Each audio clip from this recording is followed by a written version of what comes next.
Something real quick. 8 minutes we got left before we chat. Grab your coffee, find your seat. Cowbells are ringing, that's our cue. Gonna share our thoughts with you. Laugh and gossip, spit in tea. Little secrets between you and me. Countdown ticking, let's get real. Heart to heart, it's how we feel. Girl talks in 8 minutes time. Ring that bell, let's feel the rhyme. Share our dreams and tell our fears. Girl talks, wiping all those tears. Snap a pic of what we wear. Brush our hair, let down our care. Conversations never lie in this moment with you and I. Clock is ticking, here we go. Words like rivers start to flow. Tune your ears and hear the beat. Girl talks makes our time so sweet. Girl talks in 8 minutes time. Ring that bell, let's feel the rhyme. Share our dreams and tell our fears. Girl talks, wiping all our tears.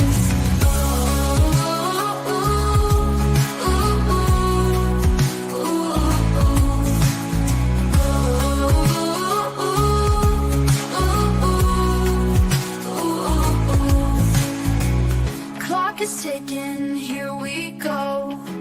Words like rivers start to flow. Tune your ears and hear the beat. Girl talks makes our time so sweet. Girl talks in 8 minutes time. Ring that bell, let's feel the rhyme. Share our dreams and tell our fears. Girl talks, wiping all our tears.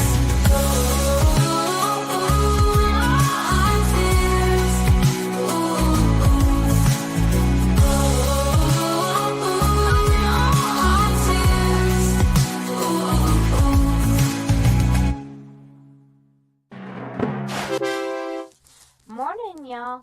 It's 5 minutes and 30 seconds before Girl Talk starts, so you have just enough time to grab yourself a cup of coffee and get in a comfy seat. We'll see you soon.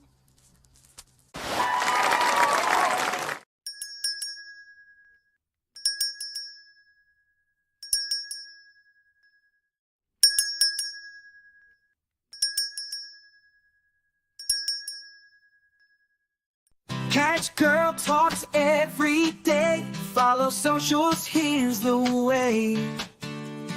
GURLTAUX, every platform come to play. Catch our vibe, don't delay. Facebook, YouTube streams. Scrolling through your daily memes. Girl Talk Show, don't miss out. Join the fun, see what Girl Talks is all about. Keeping it real, it's what we do. So tune in now and join our crew. Lights moving through the screen. Click subscribe, don't be mean. Upbeat chatter, it's our routine. Girl Talk Show, don't miss out. Join the fun, see what Girl Talks is all about. GURLTAUX is who we are. Come hang with us on your tablet, phone, or screen. Anywhere Girl Talks can be seen. Girl Talk Show, don't miss out. Join the fun, see what Girl Talks is all about. Update stories, laugh and cry. It's Girl Talk, so don't question why. It's the show that you'll adore. Come back daily to get some more. Girl Talk Show, don't miss out. Join the fun, see what Girl Talks is all about. GURLTAUX is who we are. Come hang with us on your tablet, phone, or screen. Anywhere Girl Talks can be seen. Girl Talk Show, don't miss out. Join the fun, see what Girl Talks is all about. GURLTAUX, log in now, watch our show. Likes and comments, let them flow. every day we're on our way. Girl Talk Show is here to stay. Girl Talk Show, don't miss out. Join the fun, see what Girl Talks is all about.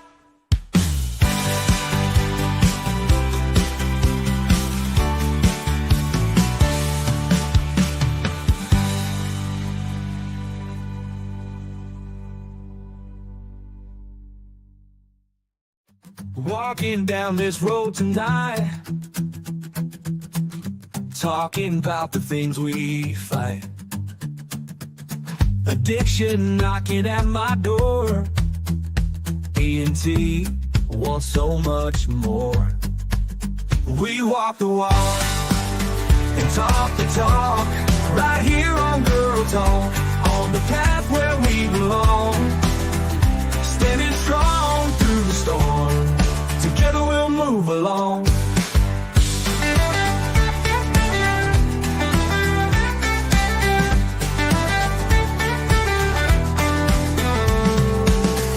Searching for a brighter day,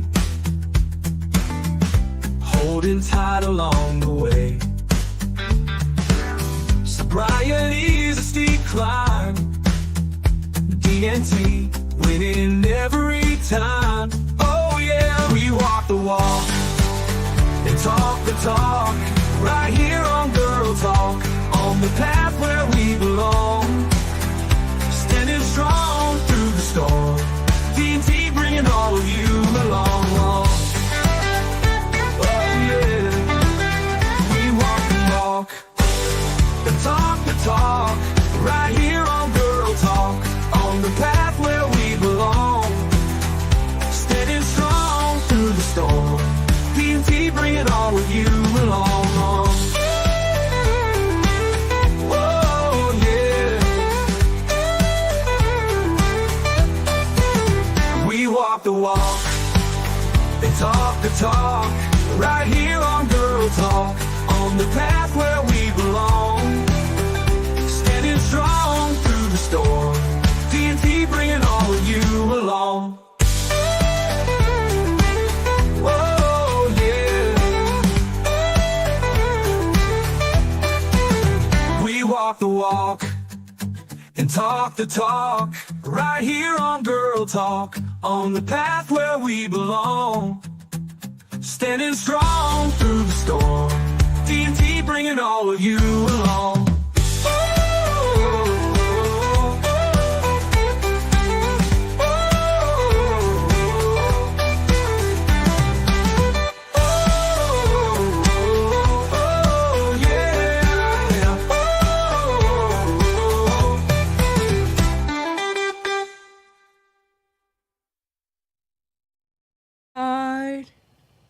Hey, good morning.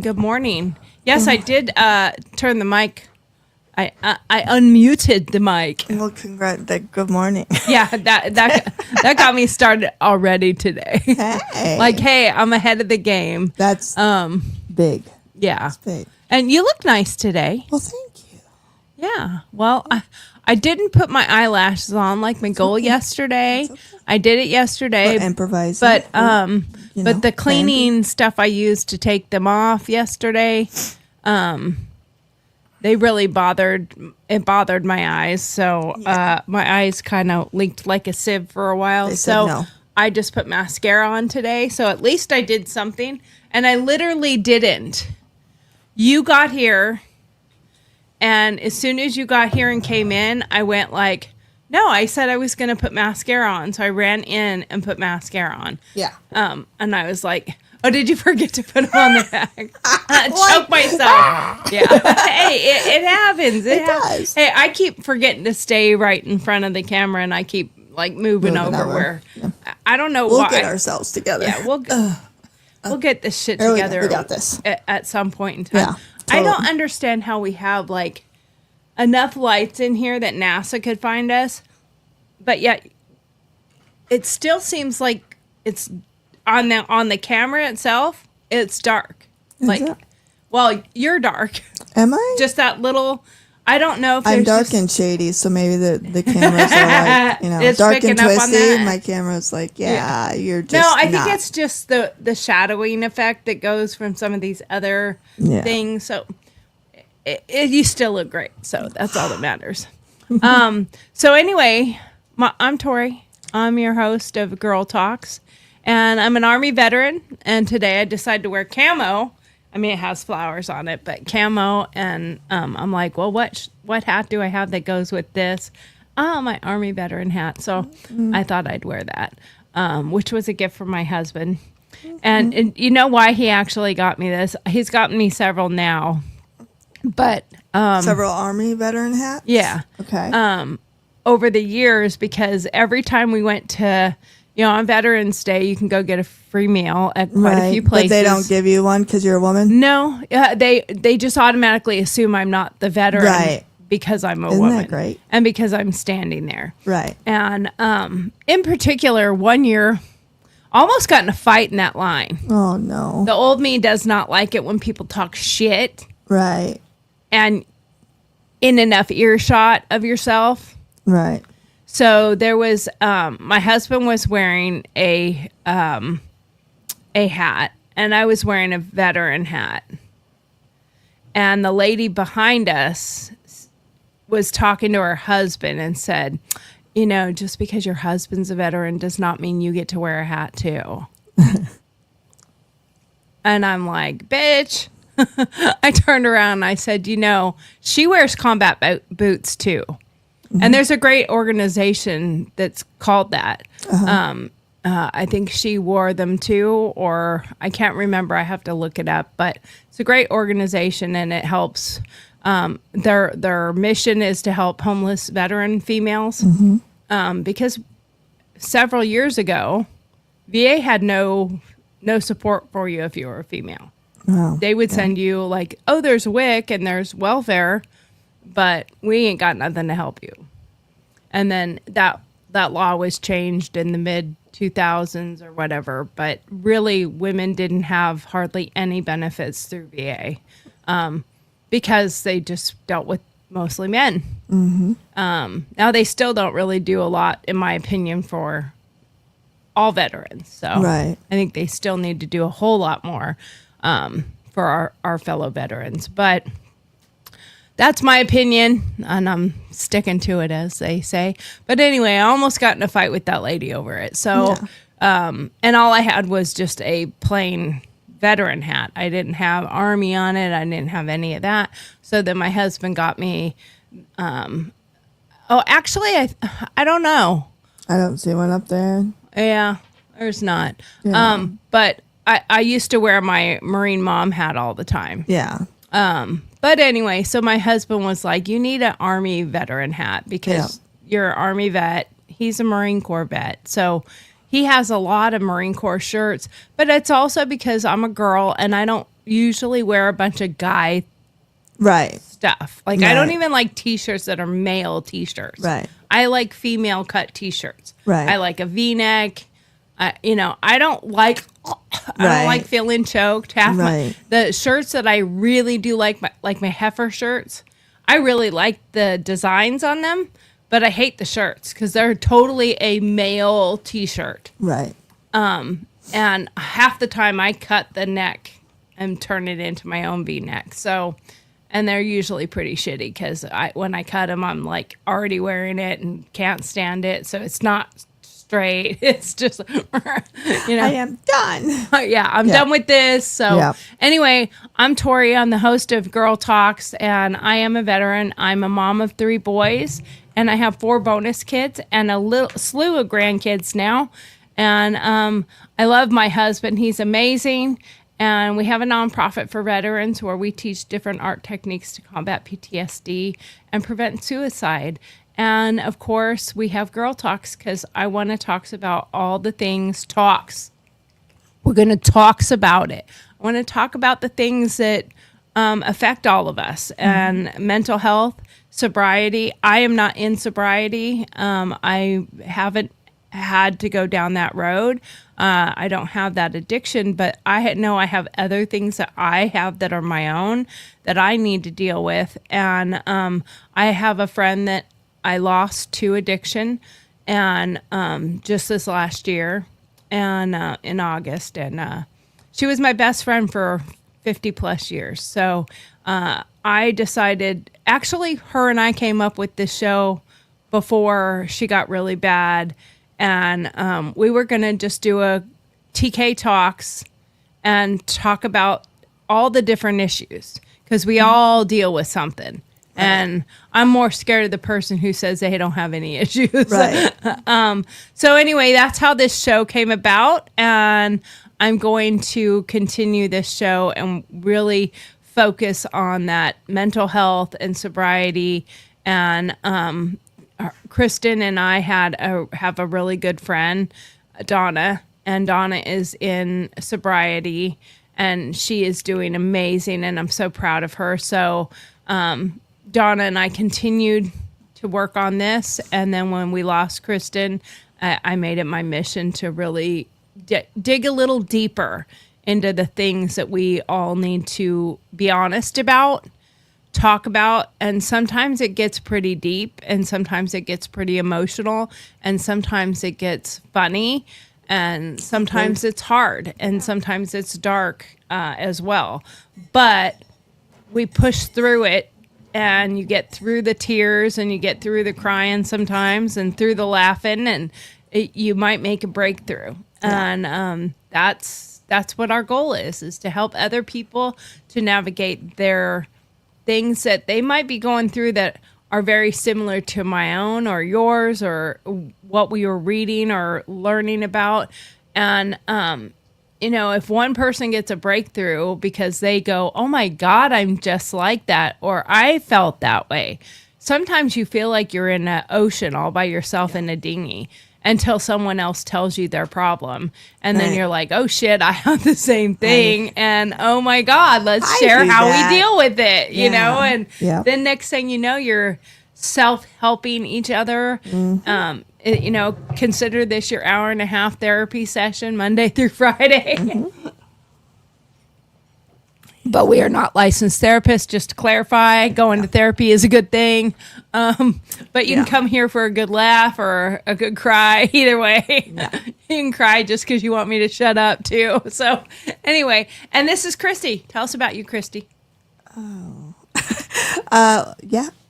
She's like, I'm Christy. I'm Christy. Hi, Christy. Hi. I'm also a military spouse. Moved around many, many times. Here to support you in the conversations and have lots of fun. So we will continue the talks today. Yeah, we're going to talk about it. Yeah. So our topic is procrastination. Is this a sign of depression, or is this just a learned behavior? Is it an excuse, or is it your mind or body trying to tell you to take a break? It depends, I guess, if it's habitual, probably not your mind and body. It's probably a habit. Yeah. I'm just gonna say that there.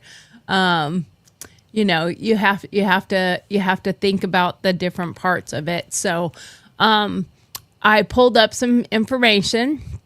Procrastination can be a complex issue, and while it's not a direct symptom of depression, it is often linked to mental health conditions like depression, anxiety, and low self-esteem, meaning procrastination can be a sign that something else is going on mentally. Can we stop at that one? Because I want to address that one because I feel like that's an important thing to look at, okay? And, I want to take, for example, college applications, because I think that's something that so many people don't do. I had to deal with this with my nephew recently. Okay. Because he felt like, first of all, he wasn't good enough. Mm-hmm. It was too hard. He wasn't going to be able to get through the process. Just on and on and on, the self-talk, the things he couldn't do. Yeah, fear of failure. Yeah, absolutely. So he just kept putting it off, kept not doing it, blah, blah, blah, blah, blah.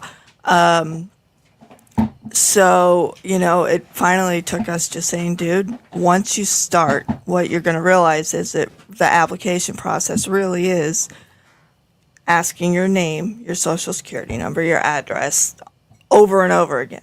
It sucks. It's a lot of work, Right. but it really is. Yeah, it's the overwhelm, and it's Same thing with applying for scholarships. right. You Yeah. know, internships, Yes. job applications, Absolutely. writing your resume out. Yes. Yeah. So it really is just the fear. And it can cause and that anxiety. Absolutely. But it does like put that in you, and it puts you in a freeze mode. So then you procrastinate, and then you miss the deadlines, and on and on and on, and just dig yourself into this deep hole until you either never do it and years go by and you're stuck in this deep hole, or you kick your own butt and you get it done and realize, like he said, he was like, I didn't realize it was going to be that easy. When he was done, he was like, I didn't realize, and he had this huge confidence boost, and he was super excited, and we were very proud of him at that point, you know, and excited for him. But we've all gone through it and had those doubts and those questions. And you are you are your worst yes, enemy. You are enemy. your worst. Yeah, absolutely. You really are. You know, and Absolutely. if you can talk yourself out of something, which can turn to procrastination. Yes. And it can be like, I have another example of that, my book. Yeah. You know, I mean, I have a book that I started many years ago. Yeah. And there's some really positive things that happen because of my book. So Right. I can say that, and which makes the procrastination even worse when you Right. really think about it. So I started writing this book, and I have like 3 different ones I've started. Right. One that's amazing. So it's called Beyond Semper Fi. And if you know what Semper Fi means in the Marine Corps, it means always faithful. So the meaning of the book is beyond always faithful. Right. And it's not a romance book, but it's about a woman being married to a Marine. Right. That's all I'm going to say there. Yeah. We'll go into that a whole nother time. But this other book is a serial murder mystery kind of book, or whatever, something like that. And I started writing it. I got the inspiration. I'm a muse type writer, and I don't do outlines. I don't, you know, and when I first started wanting to write a book, because I'm an award-winning journalist. Right. Pat yourself on the back when you do good. And I decided I wanted to go outside of journalism, and I wanted to write fiction. I wanted to write a book, and Donna says, "Good morning, ladies. I love today's topic. We tend to self-sabotage for Yes. sure. Absolutely, we do. Absolutely. And this story I'm telling is about self-sabotage. Yeah. So I started writing this book, and I didn't know what the fuck I was doing because I'd never written a book. Right. And so I went to the library and I got all these books on how to write a book because I Right. knew how to write an article. Right. I knew how to write news, but I did not know how to write a book. Right. You don't cite material in a book. You don't go out and interview people. Well, you can, but Right. you don't go out and interview them and then quote them in the book. You have to do, you know, I don't write an article and tell you what the room looked like. You know, I tell you what the topic is and what the Right. discussion was and what the interview was. I don't say she was sitting on a couch with, you know, blah, blah, blah, and she Right. had golden flowing hair. And I don't do that in Right. an article. Right. And so I didn't know how. So I did the first thing that I could think of is go to the research. library and go research, because I am a researcher, Right. especially being an investigative reporter. Right. The first thing I'm going to do is go research. So I have this stack of books telling me how to write a book. Right. And I'm going through them. And literally the theme on almost all of them was very similar. Write an outline. Yeah. Start with an outline, then you do your cards, and then you start picking your characters' make me a names, mental and mess. and you get your whiteboard, and then you start doing sticky notes, and you put your timeline together, and all this stuff, and I'm like trying to do My it, ADHD and I would am be like, failing no. all over Like, the just place. do it, man. Just start. And of course, it's making me feel like I can't do this. There's no Yeah. sense. Well, in that stack of how-to books, one book I got was Stephen King's book on, I think it's called The Art of Writing. I'm going to look it up real quick. I can't talk and write, apparently. So I will quickly find it, though. But Stephen King's book on how to write. And it was just him telling the story of how to write. And in that, my favorite thing about it is he said, just so you know, everyone wants to be a writer. Right.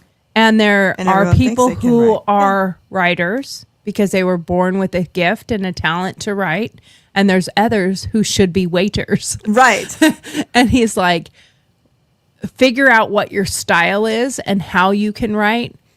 And he goes, but a real, genuine writer Just goes. just writes. Yep. They don't have to They don't do have to all think that it out. stuff. No. And he's like, I have a muse. And he goes, that you have to dedicate.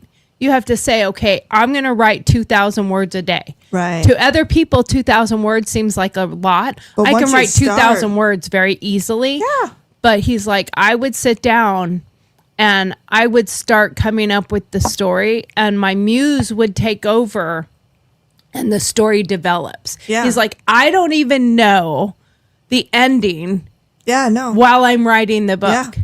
And just goes. I already had several chapters written doing it that way. And then it was like, oh, I have to do this correctly. Yep. So it threw me off my game for the longest time, Yep. probably a year and a half or so of like doing this research because I want to do it right till I actually read his book. Yeah. And then when Absolutely. I read his book, I was like, holy crap, wow, this is really cool. Yeah. So I had like 4 chapters or so written. And my Semper Fi book, I had like 6 chapters written. So then I paid to go to a conference in Las Vegas.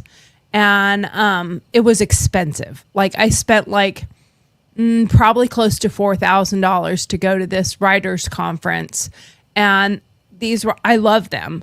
And these writers conferences have editors and publishers, and they have guest speakers, and they have clinics, and they have all this stuff you can go to. And they had a special clinic, and you had to pay for you end up either paying for everyone you want to go to, or you pay for the whole thing. And then if they have a specialty guest speaker or somebody who's going to help writers, and it's an author, they don't announce who that is until you're there because they don't want fans coming. They want Sure. writers coming. Sure. Because there are super fans that would pay $4,000 just to Right. meet their Just to- favorite right. whoever. So you don't know who it's going to be. And this is not me bragging, okay? I'm not trying to brag. There are other people that got some great feedback too. Right. But this was just my experience. Right. So we're waiting in line. Nobody knows who it is. And then finally somebody walks out because you stay in line outside the doors. They let so many people in and then people come out. And when the line is really big, you aren't to the front. And there's thousands of people at this thing. And how many ever people that paid for this special part of it? Probably a few hundred.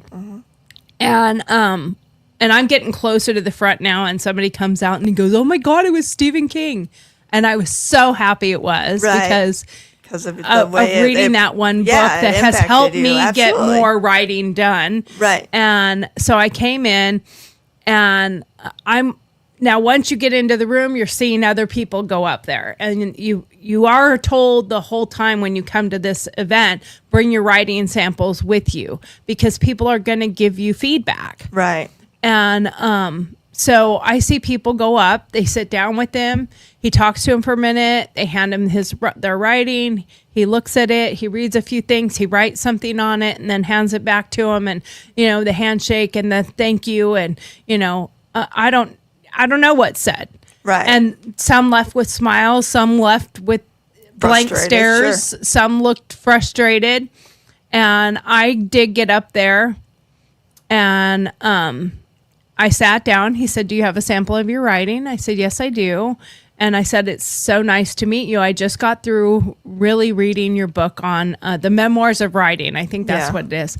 And I said, and it helped me so much because I went to all these other books on how to write. I'm a journalist. Right. And I couldn't do an outline. And he's like, he laughed. He goes, yeah, everybody's got a book on how to write. Right. And I said, but the muse thing, that's what I do. I sit down and I don't know what's happening. Right. It just comes. Right. And he's like, yep, that's a sign of a real writer. Right. And he said, do you mind? And I gave it to him, and he picks it up and he starts reading. And he leans back in his chair and he continues reading. And he literally put his fucking feet up on the desk. Nice. And he read my entire chapters. Yeah. And he sets it down and he goes, are you a good writer? And I immediately put my head down and said, well, I think I can write pretty decently. I mean, I've made some awards for my journal. He goes, not as a journalist. Do you think you're a good writer? And I, again, put my head down and I'm like, yeah, I mean, I think I'm pretty good. And he goes, first of all, stop with that. Put your head up, put your shoulders back, and when you're asked that question from now on, you say, I'm the best writer you've ever seen, and if you don't buy my shit, it's your mistake. Right. And he's like, when you get humble and you put your head down and go, oh, I think I'm all right. It's when you've had, 4,000 bestsellers and you're on Oprah's book club and you're, doing a book tour and you're being paid bazillions of dollars. Right. Till then, put your head up high and be proud. Right. And he goes, this is excellent writing. Yeah. I would like to read the rest of this book. I want to read the rest of this book. Good. So Semper Fi, that's where it's at. I never continued. Oh. I was so afraid of failure that I sabotaged myself by I would pull it out and write just a little bit, and then I'd put it back, and then I'd forget about it, and I would do other things, and other things got in the way, and other things got in the way, and I just kind of forgot about it. Then I continued when I decided to start writing again about it. And part of it was too, when 2011 happened, or 2001 happened, 9/11, part of my book, which I started in 1999, I will tell you that. I know exactly when I started. I started writing it in 1999. Mm-hmm. And part of my book was exactly that scenario. A terrorist taking over a plane and flying it into New York City. Okay. So when 2001 happened, I was like, oh, it was a little too close to home. So I kind of just put it away for a while. Now I've changed that. Sure. I need to get back to it. Sure. But obviously, as you can tell, it's been over 20 years. Right. And I have not finished that fucking book. And I continued with my other book, was Silent Nights. And that book is all the way down to, I have like the ending chapter to do. And I'm at a dilemma, do I go this way or this way? That's where I'm at. And so in 2014, I think it's 2014, I had submitted my writing to just be Silent Nights, and I had done it for 4 years. Submitted it to what's called the Pitch Conference in New York, and they only select like 100 people worldwide, Right. to come to this thing. And I had submitted an application like 4 years in a row, 5 years in a row, something like that. And I always got the thank you, but you're not what we're looking for denial. Right. So I have tried, but I don't for a while. And then I Right. do it again. And then and when you do get those rejection letters, it is a big hit. Right. And then you continue with the self-sabotage, and then the procrastination, because and mine, I don't know that it's procrastination so much as the self-sabotage, because I'm so afraid of failing that I don't even bother with it. And I know I'm wrong, but I keep telling myself I'm right. I'm right. Everyone else is wrong. But I'm right. What are you right about? Huh? What are you right about? What do you? No, I meant like they're telling me it's good, but I'm telling me it's bad or that it won't be successful. Okay, so can you just take a second and just let yourself imagine the what if it's good? Like, can I do. I even when I go back and read it, I'm like, wow, this is really good. I would read this. But go beyond the this is good. I would read this and imagine. Believe the shit. No, imagine. Let yourself feel that success for a minute.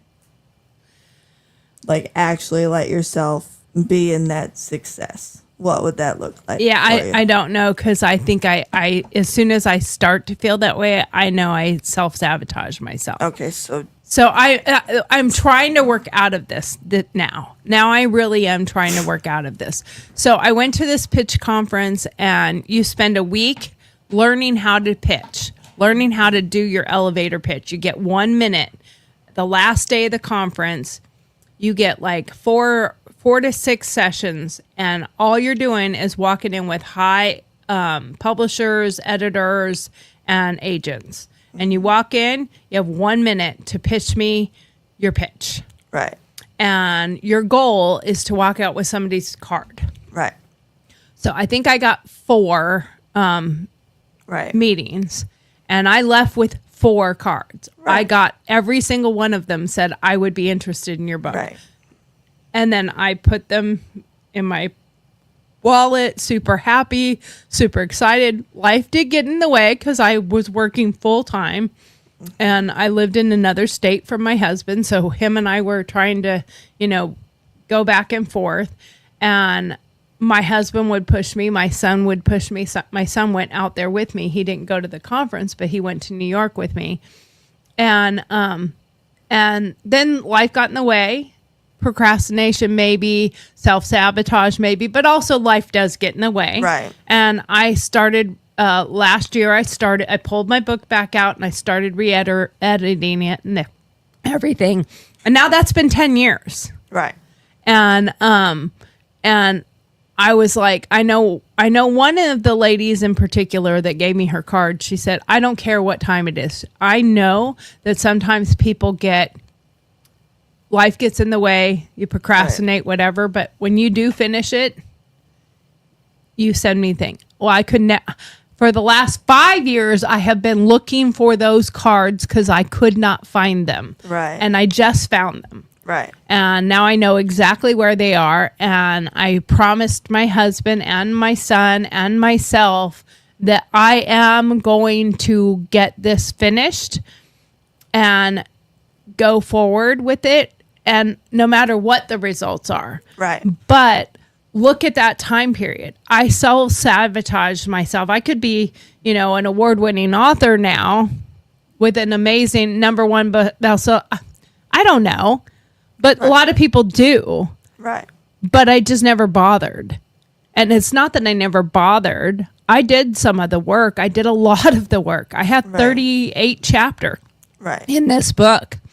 But I was so afraid of failure that I failed myself. right, And we all have to look at those things. That was a little bit of a long story, but you needed to hear kind of that whole progress, because that's a 20-year failure. But can I turn it into a success by picking it back up and fixing that? Can I? And this is when you have to look at those strategies and look at those things about mental health. Is that part of it? Is it a learned behavior? That part wasn't a learned behavior. That's anxiety, self-esteem, the fear of failure, which, if you really think about it, you're failing already by not trying. right, So, you have to look at that. And then I did go several times. I went and looked up how many times things were rejected. And I remember reading quite a few of those things. Even Stephen King talks about it in his memoirs when he finally sold his first novel or whatever. But it's like, you have to realize that you're not alone in feeling like you could fail. Right. You're not alone in getting rejection letters. You know, you might apply to 10 colleges and 6 of them send you a no thank you. Right. But 4 might send you a we want you. Right. And it could be the one you wanted is in the good side. Right. And the other ones were like, oh, I'll just apply to a couple others. And they didn't matter as much. Or maybe you got the no thank you to the one you really wanted. And maybe you got the acceptance to the 1 or 2 that were second or third choice or something. And you can sabotage yourself even with a good answer. Right. Because I had the people telling me this is good. Right. And I still didn't follow through. Right. So you have to look at the mental health side of that. That's not my body saying I need a break. Right. That's not necessarily depression, but I think it's really on that realm of anxiety and self-esteem. Right. Because they must be wrong. Because I must be right that I'm not that good. Or nobody's going to like it. Or what if I do finish it and then nobody buys it? They can say it's great, but if nobody buys it, how's that going to make me feel? I'll feel bad. I won't, you know, like, and another part of it too is, I don't know if it's our era or whatever, but I was told and I was taught numerous times, you do not pat yourself on the back. You do not be a braggart. You do not self-promote. Right. Like, you don't do that. It's rude. It's bad. It's poor form. Right. So I think that's part of it too. Right. Because you don't talk about yourself. You don't brag about yourself. You don't tell people what I can do. You just don't do that. That's not what you should do. You don't do this. Right. So when I'm asked, I go right to that place of, oh, I can't say I'm good. Right. I can't push it out because that's me bragging. That's me pushing it out. That's me saying, hey, look at me, I'm good. And so I think that's where part of my self-sabotage comes into play. And I didn't think about that till just now. Mm-hmm. Like, I know that I remember, don't brag. Right. And I think that was an era or a time frame that was happening during our era of growing up. Right. Or at least mine, because you're younger than me. Right. By a little bit. No, not much. But yeah. But It is definitely something that was pushed on us when we were younger, and I agree with that. so when you bragged or you were just talking positive about yourself, Right. positive self-esteem, because self-esteem can be a positive or a negative. Right. Anxiety, low self-esteem, those things are from learned behaviors, learned techniques, learned from your family, learned from yourself.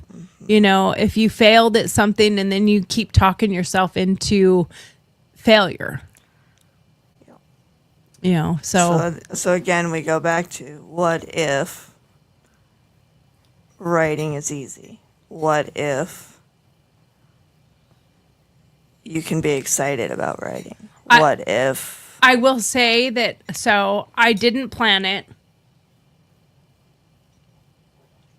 But, what would that feel like? But recently I had one of my old news places contact me, Right. because I covered the Clinton. Yeah, I did her too, but Carter's son's campaign trail for Senate. Mm-hmm. And so I interviewed them, and I had met Carter when I was a kid, and then actually drew him a cute little picture of a peanut and put president on the top and said, I love peanuts and you. Right. I love you and peanuts, is I think what said on it. And I had drawn it for him, God, when I was a kid, like 6, 7 years. I think I was about 7 years old. Right. And it was a class thing. We were going to this thing where the the campaigning president trail was coming through, and we were as our class, we were getting to go to this thing. And so we were asked to draw pictures, and I drew my picture. And I got to stand in the line where he walked by, and I held my picture up, and he took my picture. He took several other ones too, but he took my picture, and he tousled my hair. I remember it. And he was like, "Thank you," and kept going. And so I was interviewing his son, and then they had a big presser and a big meet and greet thing. So I was obviously the journalist that wrote that story. And then I told his son, because I wasn't talking to Carter. He was with his entourage and his Secret Service and his people, and he was meeting with people. But my interview was with his son. And while I was in that interview, I told his son this story from when I was a kid. And he's like, "Oh, well, you should totally talk to my dad. You know, you need to tell him this story. He'd probably love to hear it." And this was back in, 2006 when he was running. And so he brings me over to his dad, and I asked him, I said, "Do you remember, a little drawing of a peanut president?" And he's like, "Yeah, it's still on my wall." Yeah. Like, I've had it. He's like, whenever I was sad or having a hard time, I'd look at that and it would make me smile. "Thank you."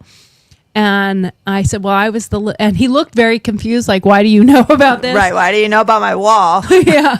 And I said, "Well, I was the little girl that drew the picture." Right. And he was like, "Oh, wow." And we hugged, and he was like, "This really helped me through some really funny things that I was struggling with." And I would see that picture on my wall, and it would make me laugh, and it would make me smile. And I said, "Well, and I've always had a soft place in my heart for that guy. Right. Don't necessarily like all of his politics, but still."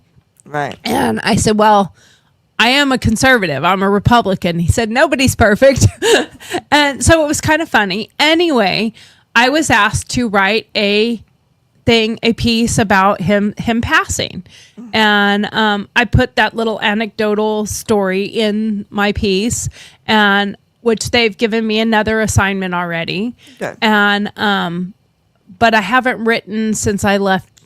I mean, I've written for doing my shows, or I've written for the radio, but that's just like, here's what your topic is, and here's some talking points. I haven't written articles for quite a while. Right. And it made me feel so good. Yeah. Writing again. And really writing again, that now I feel like I finally have that bug back that makes me want to write again. Right. And makes me want to do what I love. I have a passion for writing. And I think I sabotaged myself so much that I even sabotaged myself out of writing. Right. And, it's what my degree is in. It's, I have a really good knack for it, but I think because I didn't follow through with my book stuff, I talked myself into the fact that I'm full of shit. I'm not a writer. I suck. I really, really took the self-sabotage to the nth degree on this one. And now that I've written that one article, I'm hungry to write more. Yeah. And I want to do it, and I want to get back into it. So I'm going to pull my book out and finish, which means I basically have to read it again, like at least the last few chapters, so that I can write the last chapter and discuss it, maybe even with some people, have someone else read it and give me their input. Mm-hmm. But, I also like honest feedback. I don't like bullshit feedback. Yeah. So sometimes it's hard to get, like, you don't really want your friends and family to read it unless they're going to be honest with you and say, "I don't like this. I like this. I see it going this direction," or whatever. And I think the dilemma for my ending of the book is because if I go this direction, it leads to a sequel. Right. If I go this direction, the book is done. Over. So do I do that, or do I think I have another one in me? Yeah. Because if you go this direction, there's got to be a follow-up. You got to do a second. Yeah. There's no way you can have that. And I did learn in my pitch conference that trilogies do much better than single books. Sure. They just do. Yeah. I mean, look at the Harry Potters. What if you wrote both and then presented it and sent them both to the publisher? Yeah, I mean there's strategies that go with that too. Yeah. That I've learned. So that I think the biggest thing is getting the last chapter done. Yeah. Done and edit it.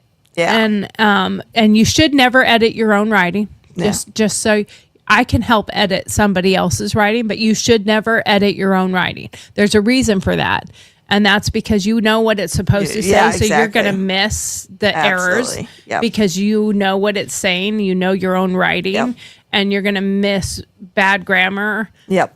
Oh, and I went to a writer's group and that also sabotaged me.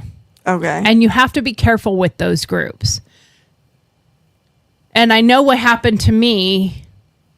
And I think that's when I stopped doing it. Because I went and it was like being ganged up on. Oh. One of the other people in there said, your writing is really good. Mm-hmm. They're jealous. So they're nasty. Mm-hmm. And they had came actually, and we had to bring a portion of your writing, and then y'all read it for the week, and then you discussed it and you helped them develop their characters. And in part of my book, one of the characters is like a gangbanger. And so they're like, well, people don't talk like this. I'm like, have you ever talked to a gangbanger? Like, they don't use proper English. Right. Because they were trying to correct all the grammar. Oh. And I was like, listen, motherfucker, they don't talk like you want them to. They don't talk like Frasier. Right. You know, Frasier is not a gang. Right. They don't talk like, they do talk in a very broken, poor, Right. grammatically poor way. So, but I think I like honest, true critique, not jealous critique. Right. And there is a difference. Right. And it happens with all sorts of stuff that we do. Yeah. Crafting, Right. people that post their pictures and stuff. There's people that will say things that truly there are some crap out there. Right. And truly there are people who think they can do something that they can't. Right. I get that. I'm talking about the ones that end up being jealous because somebody's good at something Right. and they want to knock them down. And if you have the mentality, like I do, that when too much of that is said, or even one that's very clear, I take it way too much to heart. Mm-hmm. And then I can continue with that. Self-sabotage goes to the nth degree because Right. they're right. I suck, and you have to talk yourself out of doing that. You Right. can't let that dictate what you're doing. Right. So what I'm doing now is I want accountability. Mm-hmm. I want my family, my husband, you, Kimberly, where are we at with that? Yeah. Give me, and also, like I've said before, I'm a deadline person. Yeah. If you ask me to do something for you and I say, well, when do you need this by? Oh, whenever you get to it. Then it won't My be done. get to it pile is a lot bigger than my I will be done by Thursday. Yeah. Because I need it by Thursday. And that's probably why I did so well in journalism, because Right. you're given an assignment and it has a due date. Right. Like, I need this by Right. this date. Yeah. Okay, so you can't sit around and procrastinate till the last minute, because you do have to write it and you do have to edit it. And if it's, 1,000 words or something, you got to clean that up.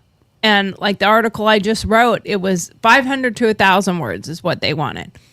I ended up with like 15, 16, 1,700 words or something. Right. And I had to weed stuff out that was not relevant Right. and take those things out to get it down. And I think I ended up with like still around 1,300 words. Yeah. but they liked what I wrote. So I think and if there's something in there that they find irrelevant, Right, they can they take can that take it out. paragraph Right. graph out or whatever. But I put, enough about his time going on that trip, because that's what they wanted about it, his visit here. Yeah. But then he died. So you want a little bit of meat as Right. to who he is and where he came from and what he did. Right. You can't just say, this guy came. Right. Okay. Who was Right. he? Right. Like, what's his history? And when you learn about somebody's history, you find some really cool information. Okay. Right. That's interesting. So the key points about procrastination: connection to mental health. Procrastination can be a coping mechanism for dealing with stress, anxiety, depression. It can also be a symptom of conditions like ADHD. Oh, yeah, for sure. For sure. And I know that I deal with that. Yes. I have this cool little thing right here, this timer, and it helps me to stay on track. And you flip it to the side that you want to do, and I don't know if anybody can even see this. So you flip it to the side you want, and there's a 30 for 30 minutes, 25 minutes, all the way down to 3 minutes. And whatever you roll it at, then it starts the timer for that amount of time. And if you are like, okay, I'm going to go put the laundry in the dryer, I literally set myself this timer. And I got 3 minutes to go change the laundry into the dryer. My mind gets into this, I'm on a timer to get this done. And it keeps me from going, oh, wait, the floor needs to be wiped. Oh, wait, this needs to be done. And then get this done. And my husband comes back and go, why is the dryer door open and only half the clothes from the washer are in the dryer? know. Well, I had to go dump the trash. And then when I Right. went in to dump the trash, I realized the dishes needed to be done. Yep. So I started to do the dishes. And then I walked over to put the coffee cup over at the coffee bar. And then I realized the coffee bar was messy. So I went to get a towel so I could wipe up. And right. Your it is a trail real of thing. madness. Oh, it's a absolutely. real thing. So Absolutely. it's like, if I set myself a timer and I need to get a second one of these, one that goes upstairs with me and one that stays down here. Mm-hmm. And when I set that timer and I go, I got 10 minutes to work on this project, and I set it to 10 minutes, it helps me because I go, Your phone has a timer. yeah, but it doesn't work the same way as this. For what? Why is that? I think it's because of the 'Cause doohickey you part can of this touch it. one. Yeah. And that it's That's more funny. visible in your That's face. funny. Yeah. That makes sense. And I don't know why That's it works really funny. different than my Yeah. phone, because I know my phone has a timer. Yeah. And have I ever set my timer to go do the laundry? No. But have I set this to go do the laundry? Yes. That's funny. Because when I set this, my mind goes, you have 2 minutes. So Yeah. now you're on like this speed run. Yeah. You don't have time to deviate because you only have 3 minutes. Yep. And by the time I get in there, I'm like, I got 3 minutes. I probably got 2 minutes. And it's quick, get the clothes into the and when I put clothes in the dryer, it means clothes need to go in the wash too. Yep. So I throw the next load in the wash. And so I'm on a race to get back to this. Yeah. Because I can hear it Yeah. from the living room. I don't That's carry it funny. with me, but I'm on a race to get back to this before the timer goes off. Yeah. All right. And I don't know why, but I would never have, and I wouldn't set do my it. timer on my phone, and when it goes off, I just You're like, yeah. You're not exciting. yeah, You're not it's- challenging me. It's not exciting enough. Yep. I don't know. We need to get you like a robot that has a timer on its face, like a little robot person with a timer on its face. That's like, They go, probably, go, go. They Go, probably go, go. have one. One that follows me going, Yeah. you're doing the laundry. Right. You're doing the laundry. Bitch, You're doing move. the laundry. You're doing the laundry. Move those knees. Why are you up. Why are you in the bathroom? You're doing the laundry. That's what I need. I need one of those robots that's following me saying, "Why are you doing dishes? You're doing the laundry." Move it. Move Yeah, it. yeah, exactly. Drill sergeant voice. I think that's why I did so well in the army. Yeah. Because like people would say, I've heard I've heard this about two different things. Well, how in the world were you successful in the Army? Because they tell you what the fuck to do and where you're going to be, and you're going to do that until you're told to do something else. Right. You don't have You to don't think get for to yourself. deviate. Right. You don't get to wander off and Right. do other shit. Yeah. And then I also got the same thing because I'm a individual food eater. If I have a plate of food, I eat one item till it's gone, turn my plate, Me eat the next too. thing. Yeah. I do not mix my food, and I do not like them to touch unless they are intentionally supposed to touch. I do not Right. like gravy on your mashed potatoes. I do not like my food to touch, and Right. I rotate it as I Right. eat, and I will often pick the thing I like least, eat that first, or eat it second. But I Right. save the thing I like the most for the last. Right. And people go, well, how in the world did you do that in the Army? I'm like, because they have compartmentalized freaking trays. What are you Right. talking about? Absolutely. It was, see? Yeah. Well, you could stop beeping now. But it's a great thing. Right. So anyway, let's move on now. Learned behavior. Studies suggest that procrastination is a learned behavior, often through family modeling and parenting styles. It can Yeah. also become a habit due to repeated avoidance. Yeah. And like my book stuff is It's just repeated repeated avoidance. avoidance, absolutely. Yeah. And self-sabotage Yeah. and low self-esteem and Absolutely. anxiety. I mean, that one, to me, that one is a compilation of Yeah. several factors. That one is not a learned behavior based on parenting styles or modeling family, because my Right. family did not procrastinate, Right. really. My dad did not. My dad did not procrastinate, and you did not procrastinate. Right.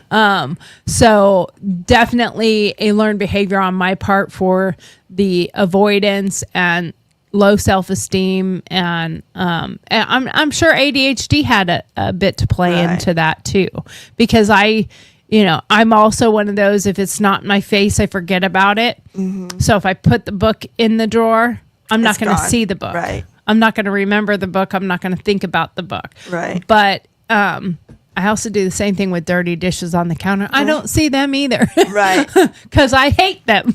Right. So that's also an avoidance. You know, you procrastinate on something just because you don't like doing it. Right. So then it piles up, and then the depression part hits, and then the anxiety hits, and then the self-deprecation hits, and then the sabotage hits, because now I'm a piece of shit because I didn't do the dishes. Right. So it's like this whole Cycle. It's a cycle of garbage. Right. That and I know it, like when laundry is my nemesis. Right.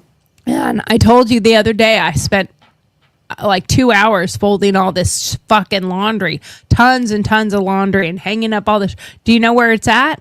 It's in the basket sitting in my closet, and the hanging rack that my husband wheeled in for me into the living room so I could hang stuff, and then wheeled it over to my closet. So all I have to do is walk from there. It's still sitting there. Right. So I'm like, today I am That's what I going gotta to put that shit away. Right. So that my closet is clean, and I only have like a load of laundry to do. Yeah. And that way, when that load is done, my folding table is empty right now. Right. I don't want to I don't want to go back there, but it's easy to avoid because you don't like something as well. And some people don't realize that that's why they're avoiding it, is because they don't like it. Right. But it builds up and it builds up and it builds up, and then next thing Absolutely. you know, it's becomes that anxiety because you're like, oh It's my too big. God, it's now your mountain is too big. Yeah. Now it is a mountain. Yeah. It's a mountain of clothes. Yeah. Or whatever it is. Yeah. A mountain of, The small things. job that came- applications yeah. and deadlines are a mountain that have all passed. Yeah. Like you can't even go back to those. Yeah. So you have to think about that. Some things are not repairable. Yeah. Either, because if a deadline passes you by, Yeah. you can't go get that deadline back. Exactly. Quite often. Right. So breakable habits.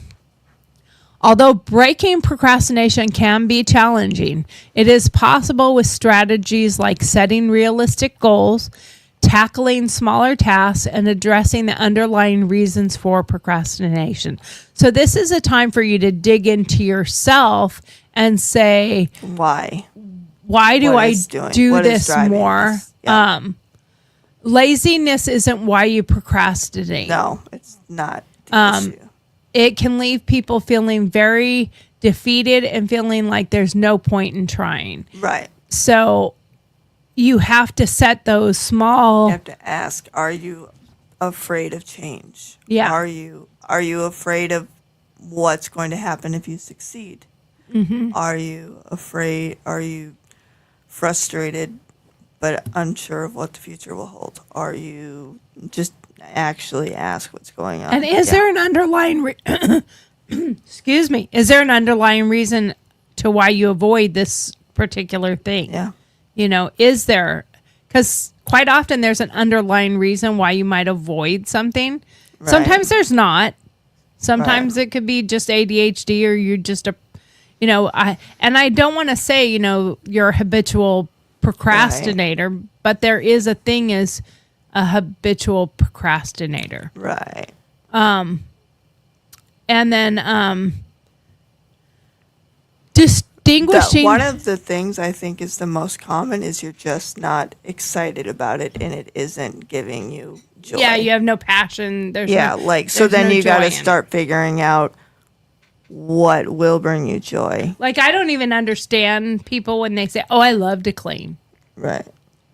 It's my favorite So thing." then the It makes question me becomes happy. like, I'm like, okay, okay. well, can you do other things that bring you joy and energize? Like, because obviously if you have a job, right, can you do things that bring you joy to feed you enough to do that until you can find can you find other things to do that to feed yourself until you can find the thing? What can you do to energize yourself so that you Right. can't, you have to actually look at all of that and really answer those questions. Like, what can you do to make that fun? Right. You know, like, can you put your favorite podcast on while you're doing the laundry? Right. Can you put your favorite podcast on while you're doing the dishes? Right. Can you can you call your friend and make them your body double?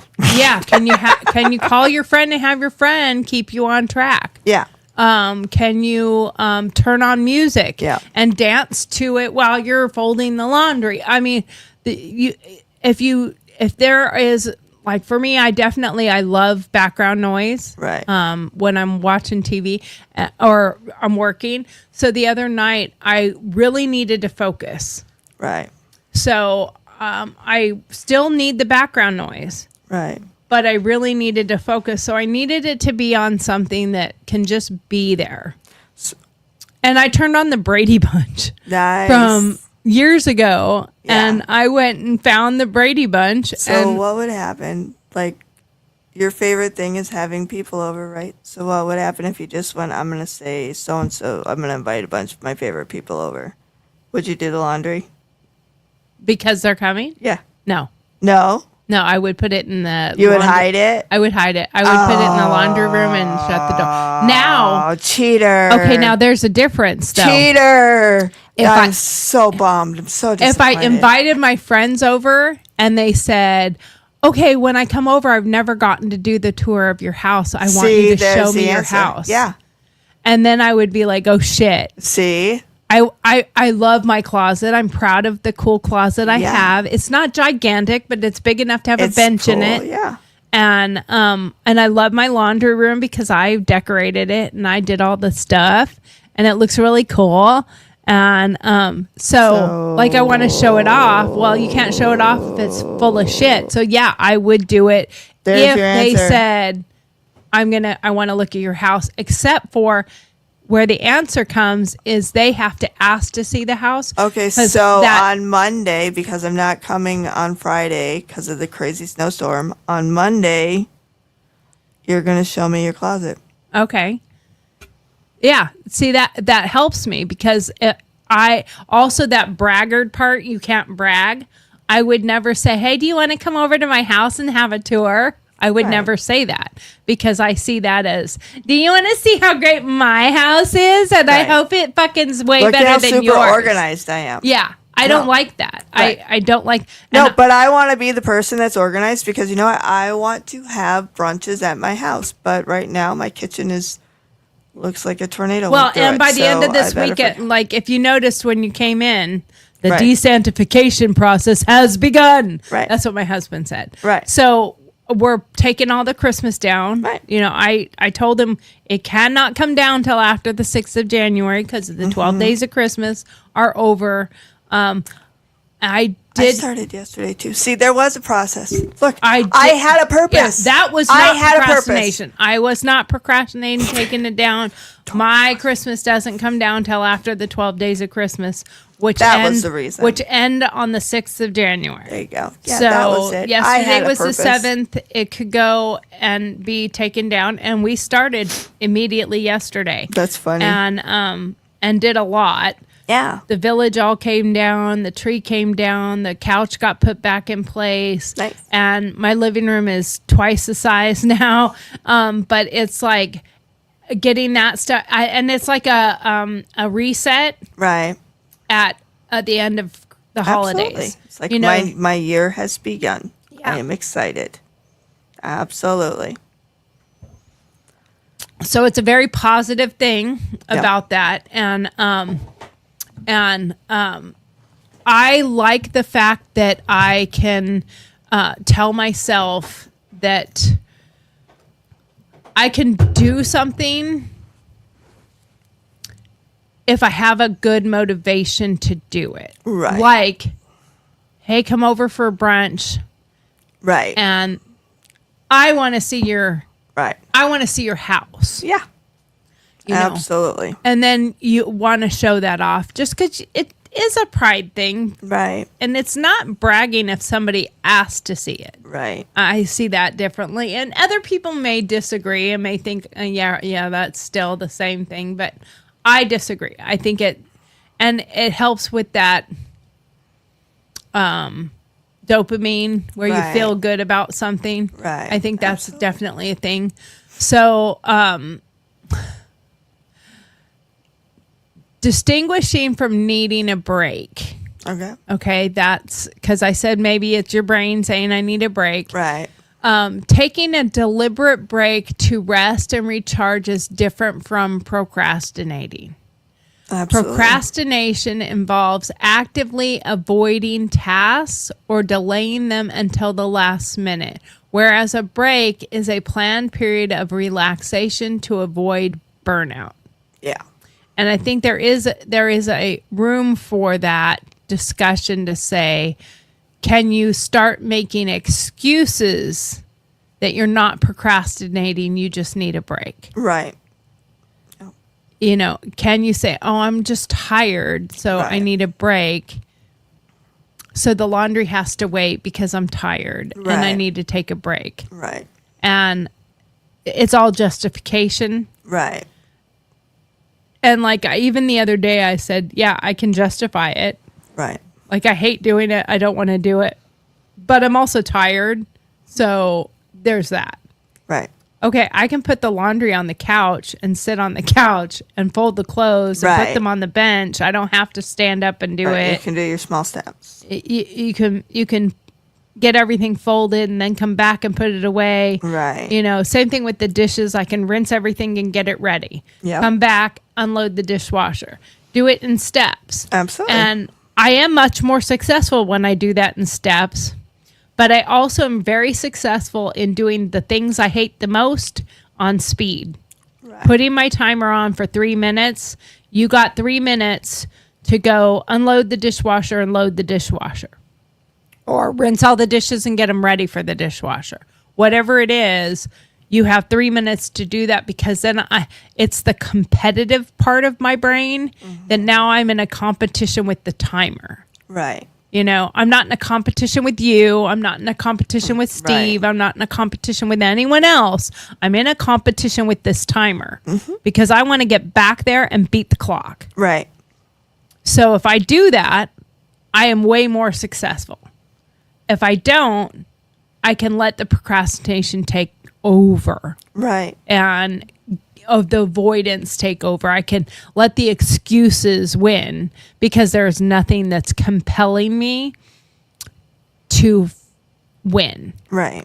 You know, and I have to acknowledging these behaviors. I think that's something we really do need to talk about. Absolutely. Acknowledging these behaviors is your Right. first step to fixing that. When it says Absolutely. breakable Being honest habits, with yourself. you have to be as deeply honest as I'm being right now. Right. Like, and I'm sure And saying them out loud is huge. It Even is- if it's just to yourself. yeah, That's okay. You're right. You're right. Yeah. Like this morning when I got up to get ready. Yeah. And I went in the bathroom, and as I walked by, I see the rack there.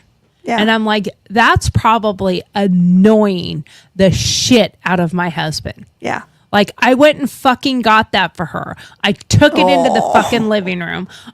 I helped her make sure that the shit was there. I wheeled it all the way in here. I carried the basket in Yeah.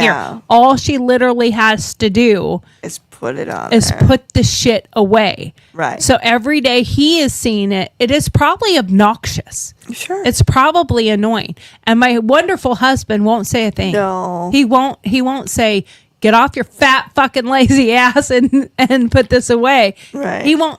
He may think, Lordy's sake, how long, what's it going to take for you to put this away? Right. Do I have to do this for her? Right. So that's my goal for today Yeah. is to. And you've talked so much and made these self-actualizations that, that you probably feel like you're going to do it. I will. Or I have will. some progress today. Because Yeah. I want to, and you can be my accountability Yeah. partner on this. When you get home, say, is Hey, the how's it laundry going? put away? Yeah. Did you finish? Yeah. You Yeah. know? Did you eat? Did you finish? Yeah. But it's like you have to distinguish those things, and you have Absolutely. to acknowledge it. And Yeah. you have to, if yes, it's finding maybe what the learned behavior's from, Right. maybe finding what is the root cause of why Right. you do this. But passion is a big thing. If you're Right. not passionate about it, you're probably not going to do it. Right. And I've never been passionate about cleaning. I've never Right. liked cleaning. But you are passionate about your husband. I am. You're passionate about making him feel good and I don't mean that in derogatory or woe is little woman type way, but you want to feel connected to him. You want him to feel like I want him to be proud of me. Yeah. Too. Yeah, absolutely. When I do good, I like to. So like when he comes in, and I will say that. So there you go. See, you found your positive. You found your, exactly. Yeah. And there's a learned thing too in the past, and I've told him this, that it really bothered me because I hate something so much that when I do it, I do need the attaboys. Yeah. I do. Yeah. I know that. And it's not anything derogatory towards him or towards myself. Right. Like to other people, it might not be like really, you need a thanks for doing the Right. dishes. Like how pathetic is that? Right. But I hate them. So when I do them, I need the acknowledgement that what a good girl I was. I need the treat. I need the good girl treat. I need to be seen. Yeah. Okay. Okay. And like when I write an article and my husband asks, "Hey, is your article done? Did you finish it? How'd it go?" I also want to hear, will you read it to me or can I read it? Right. And then when they do and I see that they're interested or whatever, It motivates you to do it it motivates me to do it again. Well, that's absolutely. we're not any more than dogs. Right. I need the treat. I need the Right. I'm a good girl. I did Right. the dishes. Can you pat me on the head and can you give me Right. a treat for being such a good girl? Right. I mean, yes, not in that way, because Right. if my husband actually did that, I'd be I'd like, what the punch him in the fuck is face. wrong with you? Right. Right. But we do need that. Right. We need the accolades. We need the feel good moments. Right. Not just I did this and I got no reward for it. Right. Even if the reward is within yourself. Right. But oftentimes we need it from outside sources. Right. Like your friends saying, that's a great job. Now I want to go do my closet. Will you help me stay on the Right. phone or help me get mine done? Right. Watching YouTube videos on people doing that does not motivate me. By the Right. way, No, it does not. No. It doesn't make me reading a book on how to declutter or organize does not make me want to declutter or organize. Right. No. Right. I none of that works for me. I don't Right. like reading that shit. I don't. All it does is remind me of how shitty mine is, and then I can go to somebody. So you're else's. the person that doesn't watch the hoarding shows and want to clean your house? Because I'm always like, I like need to those clean. shows. I need. To I like clean. those. Even shows. when my house is spotless, I'm like, I need to find something to clean. Yeah. See, no, I don't get that because my house does not look like a hoarder, and so I watch that and go like, how gross and how disgusting. Yeah. But it doesn't motivate me to clean anything because I mean, for the most part, it may sound like my house is filthy, but generally speaking, it's not. Right. My house is pretty clean. Right. You know, and now I also find ways of things that can help with it. Like I don't like sweeping and mopping either. Mm-hmm. So we have a robot for that. Right. Well, have you named your robot? Yeah, her name is Rosie from Jetsons. Okay. So are you ready? Yeah. Okay. You didn't name yours iRobot, did you? No. Oh, good, because that would be scary. No. I named mine The Battle. Okay. Because I wanted to so when I say Alexa, start the battle, right? I wanted to be able to say something funny, and it Alexa's like, I'm starting the battle, right? But nothing ever could have prepared me for when I would get a text message from Alexa saying the battle is stuck on a cliff because she was stuck. The Roomba was stuck at the tip of the stairs. And I was like, oh my God, I died. I was at work. The battle is stuck on a cliff. I love that. That's hilarious. So yes, we named ours The Battle. So now I can shout, start the battle, Alexa. And she does. She starts the Roomba. And I like that. That's pretty funny. Well, and since Christmas has been out, she's been on vacation. And it's super funny because we've had people come over and we're like, have you met our maid? Rosie. She lives here. Yeah. And they're like, you have a live-in maid. Yeah. They're like, yeah. How like bougie are you? Yeah. And I'm like, she only vacuums. Because I say it all the time, you know. I'm in the business. I'm in the bougie business. Because I like all the bougie shit. Right. I like technical stuff. Yeah. And ours does mop as well as vacuum. So she vacuums the carpet and she takes we call them her shoes and socks. Mm-hmm. So the mopping pads, she takes them off when she goes to the living room to vacuum. Nice. She takes them off and leaves them in her house. And so she goes barefoot into the living room to vacuum. Yeah. But because there was so much Christmas shit out, I didn't have her vacuuming at all. And then she's only just started back up to the mopping and sweeping and stuff. And I heard her this morning doing the kitchen. Mm-hmm. And normally she starts at 6 when my husband leaves. And by about 7, she's done. Mm-hmm. At 8:45, she was still mopping and sweeping the kitchen. Because it is a newer modern thing, so she has the detection where she can see, oh, it's still dirty. It needs to keep going. I'm gonna go again. I'm gonna do a second or a third run. Yeah. So like I think she was mopping for the third time. Oh. And but this has been a huge benefit for me because we have a dog that sheds hair. Yeah.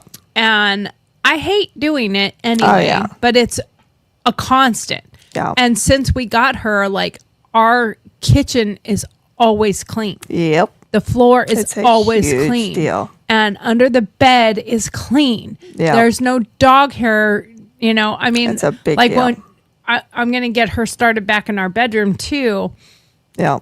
And I do have to do a pre-sweep in our room for her because there is a lot of build up dog hair in there. But now that the Christmas trees are out, things are getting moved, she can go back to work. Yep. But it has been a huge benefit. And I have to say, because of me, my brother now has one. Yep. And Donna now has one. Yeah. Oh yeah. Actually, they're my brother vital. bought two. Yeah. So I think one's going to be for upstairs and one's going to be for downstairs. Yeah. My brother decided to get two different ones and do a review on them. So I Yeah. don't know if he's done the review yet or not. But and several people are like, oh, because I came to your house and you have this. Yeah. But we specifically got the one that can mop and sweep because 90% of our house is wood floors. Right. We only have one place that has carpet, and that's in our living room. Yeah. Everywhere else is wood floors. So what are you going to do? Right. You know, she's not going to just vacuum your floors. You need to Right. mop them as well. Right. So we got one that was specifically that did both. And we had some issues with it where it was getting clogged too much. Mm-hmm. And we fixed the problem because it kept getting clogged, and then it became procrastination on my part that I wouldn't dump the stuff and I wouldn't clean it out because I had to I have these portable tooth water picks, and I had to take one and force the water down the tube to get it to come out, and then force it back up the tube to clear the tube, and then it would drain, and then it would immediately not drain again. Yeah. So it was a real problem. So I contacted and this happened like right after we got it. I contacted the company and I was like, you know, What do I do? they're Yeah. send it to us, and if there's a problem, we'll send you a new one back. I'm like, you know what 90% of these companies are going to do? Nothing wrong with it. I know Right. what you're talking about. Yeah.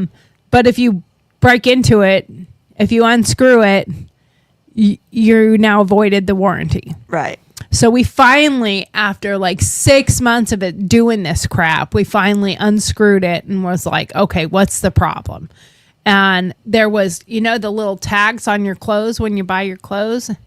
Well, obviously one was cut off and the little T part of it was on the floor somewhere, and it had sucked it up and it was acting like an IUD. Oh, no. in the drain. Yeah. So all the stuff was getting caught on it Yep. and staying there. Yep. And so we flushed that all out. But then what we did is we took and we cut out a little teeny tiny piece of the wire filter for your coffee maker. We had the little mini pods, and we took one of them apart, took the metal filter, and we resined it right to that little hole. Nice. So now nothing can go through it. Nice. So we fixed that, Super genius. and I think it's a design flaw.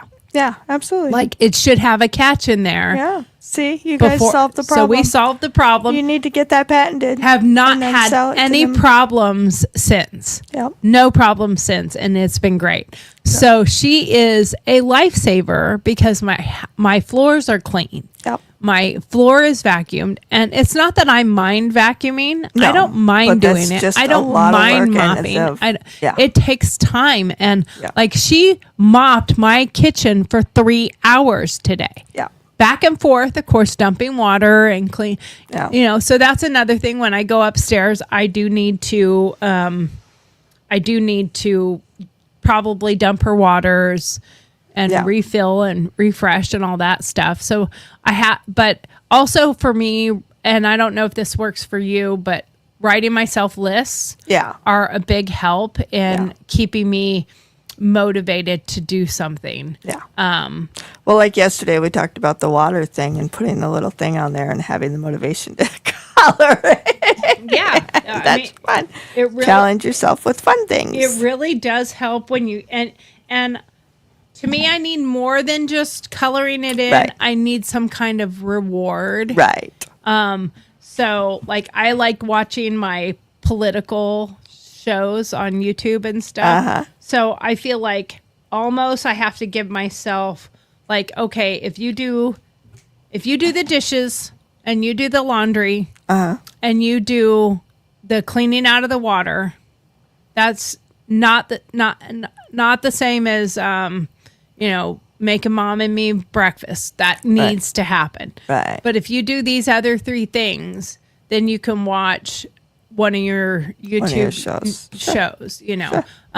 But you should not just go sit down and decide I'm going to watch my shows instead, Right. but give yourself that reward. Yeah. You know, just like you would do for your kid. Absolutely. And say, if you go do your room, clean your room, make your bed, and clean your bathroom, you can play for an hour on your PS5 or Right. whatever it is. I don't know even what they're at now. I don't either. PS41. Yeah. You can watch Jaws 17. You know, but if you do this, you can get this. So you kind of have to do that for yourself as well. Absolutely. Like if you do this, then I will let you do this. Give Yeah. yourself that reward. Give yourself that whatever reward it is you need. I don't need you to say you can have that candy bar. Right. I don't need you to say you can have this or that.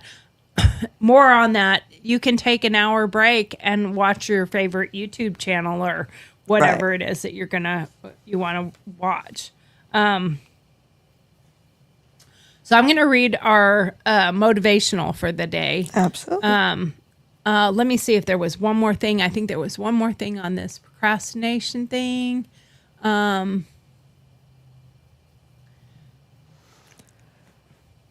My nose, and I'm like trying not to sneeze, and Well, there are tissues. I know, but I Do you don't have want to them? blow my nose into the mic. Well, that's okay. I can mute your mic real quick. There we go. All right, good to go. Okay.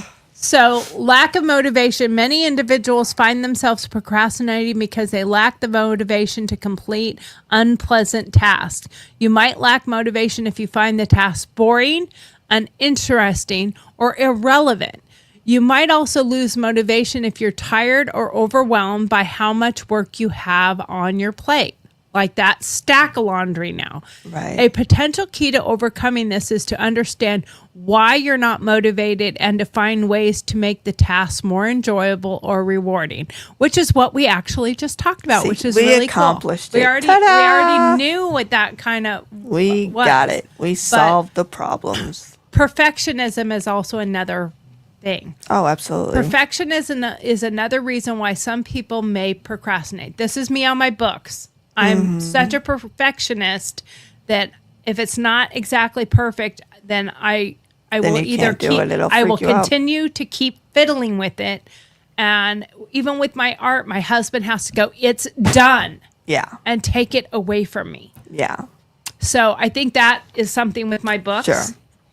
Perfectionists often hold themselves to high standards and may feel stressed out by the pressure to do everything perfectly. As a result, they might put off starting or finishing tasks because they are worried their work won't meet their own or others' expectations. Perfectionism may then lead to a cycle of stress or lower productivity and procrastination. Okay. I think that described my whole book thing Yeah, exactly. absolutely. to a So T. in that case, could you do it instead by just setting a timer for say 20 minutes and just write without judgment and without stopping? Like they make those crazy creative writing challenges, you know? Mm-hmm. And then maybe write whatever comes to mind. Mm-hmm.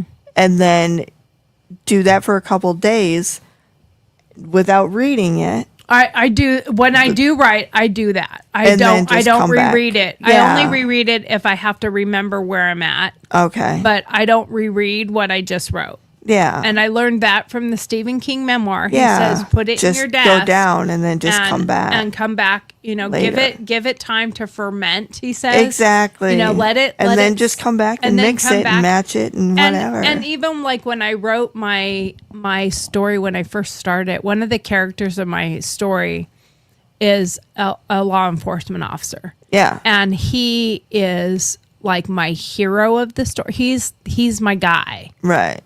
And when I started the story, he was divorced. Or I'm sorry, he was a cheater. Yeah.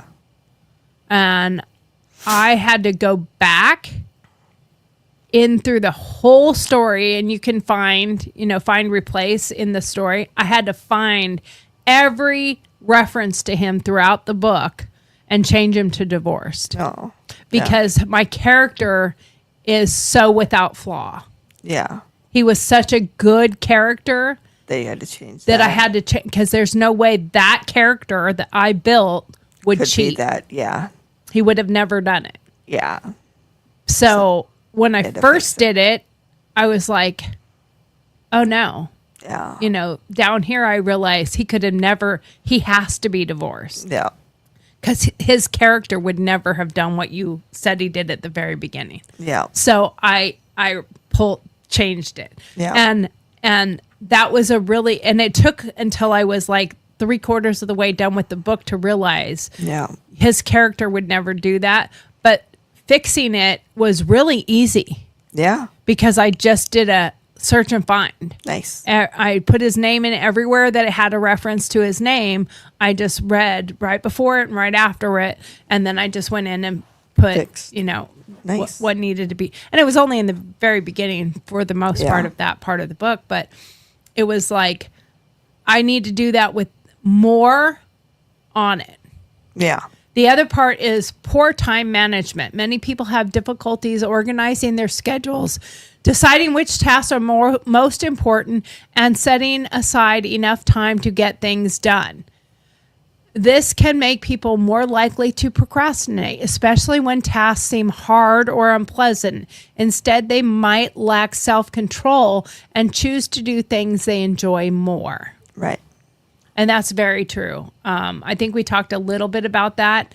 And procrastination isn't just about poor time management. It may also stem from our brain's inherent bias towards immediate rewards over long-term benefits, known as temporal discounting.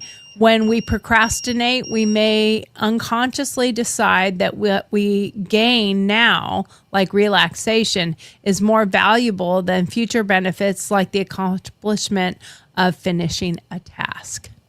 Yep. And there are strategies. So for more information on this, you can get a lot of information from BetterHelp. Yeah. It's betterhelp.com and just type in what you're looking for. And this is where I got a lot of this information was from BetterHelp. And there are so many ways of breaking down this behavior and changing it. And I think like anything else, you have to change it in increments. Yeah. You cannot say, okay, today I'm going to sweep the floors, I'm going to mop the floors, I'm going to do the dishes, I'm going to do the laundry, I'm going to fold the laundry, I'm going to put the laundry away, I'm going to clean the bathrooms, Now, I'm not talking about the person who's addicted to cleaning and they love cleaning. They can do all of that. Right. For somebody like me, I'm going to set myself up for failure. Mm-hmm. Because I'm going to get through one of those tasks and I have all the other ones to do behind it. And I'm going to give up halfway through the first task because now it's overwhelming. Right. So if I just say, today I'm going to do the laundry. Right. And if I get that done, I can also set my timer for 5 minutes and say, you got 5 minutes to get all my clothes are already folded and hung up. They're on hangers. They're facing the correct direction. They're already on the rack in long sleeve, short sleeve pants.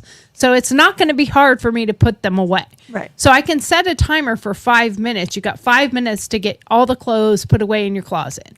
Right. Like it should not take that much to do it. Right. So just do it. And then go and give yourself a small reward. And then I would like to do the dishes today as well.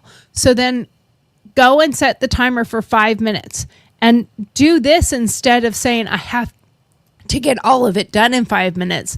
Give myself 5 minutes of working on the dishes. If I don't finish it all, I've gotten it halfway there. I've gotten everything's maybe the dishwasher's empty now and everything's rinsed off and ready to go in the dishwasher. So if you do it in those increments, but then call it a day with that, say, okay, I've done these 2 major tasks that I hate, but I accomplished them. And now I can do the thing I like to do. I can go write something. I can go work on something that needs to be done. That's fun, because all my work stuff is fun. I like doing what I do. So that's not hard for me to get distracted and just stick on that stuff. It really isn't. So anyway, I am going to finish this last little bit about preserving joy is what this one's called. It's January 8th. Count it all. Uh-oh. Can't see. Count it all joy, my brother, when you meet trials of various kinds, for you know that the testing of your faith produces steadfastness, and let steadfastness have its full effect, that you may be perfect and complete, lacking in nothing. James 1:2-4. The words joy and trials don't usually go together. Typically, when you think of trials, joy is one of the last emotions we would associate with them. But James is not saying that he wants us to enjoy the trials. He is not saying that we are supposed to like what we are going through. The joy that James is talking about here relates more to the end result than to the current situation. We have joy because we recognize what the Lord is accomplishing in us through the trials. He is developing perseverance and maturity in our lives, and that is good. So looking forward to the end result, we can consider the trials to be good, even though we might not enjoy them. And this relates right to the topic that we're having, even though I didn't plan that. My friends, consider yourselves fortunate when all kinds of trials come your way. For you know that when your faith succeeds in facing such trials, the result in the ability to endure the result is the ability to endure. Make sure that your endurance carries you all the way without failing, so that you may be perfect and complete, lacking nothing. Again, James 1:2-4. That's the GNT version. The other one was the ESV version. What do you think the end result of this verse might look like? James refers to being mature and complete, not lacking anything. What would a Christian who lacks nothing look like? Maybe it would be someone who completely reflects the fruit of the Spirit that we find in Galatians 5. Do you know anyone like that? If so, then they have probably gone through trials well. I'm going to say I don't think there's any person alive that fits that bill. Everybody has still things to learn. Absolutely. And nobody is perfect and complete. I think when you get to the point of perfection and completion, you go to the good place. Yep. It is possible to go through. Now, there's people who think they are. Right. And those other ones will point out, yeah, you think you know everything. You think you're perfect. You think you're complete. But we know they're not. It is possible to go through trials and not mature and become more complete. Some people go through trials and all they have to show for it is bitterness. That is not what James has in mind. He doesn't want us to just endure the trials, but to embrace them. He wants us to recognize God's work and yield ourselves more fully to Him. Here's our prayer. God, help me to go through trials well. Help me to trust in you and yield myself to you in the midst of those trials. May you complete your good work in me. Heavenly Father, I don't enjoy the trials in my life, but I see your purpose in the midst of them. Help me to trust in you. And my question is, are you embracing the trials you face and letting God use them to his honor and glory? Or are you just becoming bitter? So that is something we also have to think about, is when you make these mistakes and you make these changes and you work towards improvements on yourself and acknowledging these things, are you becoming bitter about the things you've had to go through, or are you seeing them as something that can make you better? Yeah. I'd rather be better than bitter. Yeah, for sure. That's a struggle, I think, because that's an intense question. That is an intense question because it's very easy to become bitter. Very, very. So this is the one that I'm going to use for today in our little basket of motivational shit. Stop bitching and start doing. Yeah. That's a good one. That is. All right. With that, thank you guys. I really appreciate everyone who did come in and watch. And we are only 5 minutes behind. Yay. And that's because I did want to read that last little bit there. But we're getting better and better on being on track for 10 to 11:30. Yeah. And that has been a goal. and we are still working at perfecting that goal, but we're getting closer and closer each time. We started literally on time today. So I'm really proud of that too. So anyway, remember to be here Monday through Friday, 10 to 11:30. I'm here every day, and we have a mix up of different people that come on. Christy's here quite a bit. Kimberly's here quite a bit. And we may have another person come here once in a while or two. We will see how that goes. But we are here, at least someone will be here. Even Christy now has a setup at her house. So if she can't drive over, she can come in from her house. But anyway, we will see you Monday through Friday, 10 to 11:30. Remember to follow all of our socials. We still need some followers on our YouTube channel at Girl Talks, and that's everywhere. Our socials is GURLTAUX. We'll see you there because we're going to talk about it. Thanks for coming. Have a great day.